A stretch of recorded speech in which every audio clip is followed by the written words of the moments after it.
নলবাৰীত অধ্যাপিকাৰ ৰহস্যজনক মৃত্যু ঘটনাক কেন্দ্ৰ কৰি সৃষ্টি তীব্ৰ চাঞ্চল্যৰ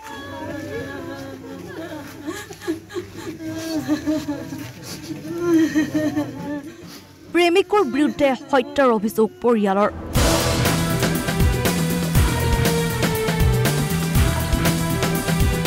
30 ডিসেম্বৰত সংঘটিত হৈছিল এই বৰ্বৰ ঘটনা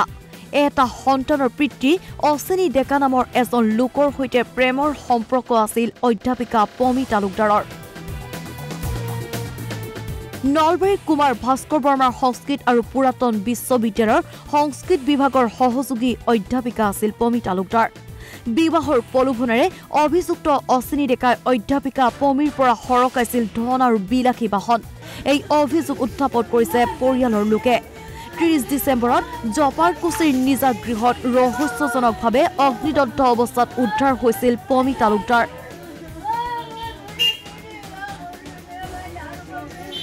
ইয়াৰ পাছতে অভিযুক্ত অচিনী ডেকাই চিকিৎসালয়ত ভৰ্তি কৰিছিল পমি তালুকদাৰক কিন্তু পহিলা জানুৱাৰীত চিকিৎসালয়ৰ মৃত্যু হয় অধ্যাপিকাগৰাকীৰ দুবছৰ লগ পাইছোঁ একেবাৰে শান্তশিষ্ট আমাৰ সহকৰ্মী পমি তালুকদাৰ কিন্তু এতিয়া ৰহস্যজনক মৃত্যু হৈছে কি কাৰণত হৈছে তাৰ বাবে তদন্তৰ আমি আজি তদন্তৰ কাৰণে ইয়াতে আমি DCSP আৰু থানাত আমি হেৰি কৰি আজি অনুৰোধ জনাম আৰু আমি সংবাদ মাধ্যমৰ পৰাহে গম পাইছোঁ গোটেইখিনি কথা যে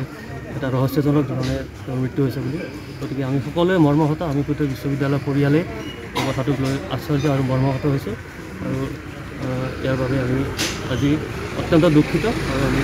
এতিয়া গৈয়ে DC ছাৰ আৰু SP ছাৰক আমি এই কথাটো অনুৰোধ জনাম যে ইয়াৰ উচিত তদন্ত হওক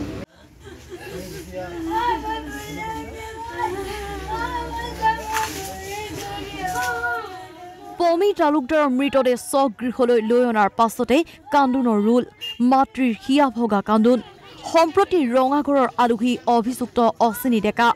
আৰক্ষীৰ তদন্ততে পোহৰলৈ আহিব ঘটনাৰ প্ৰকৃত ৰহস্য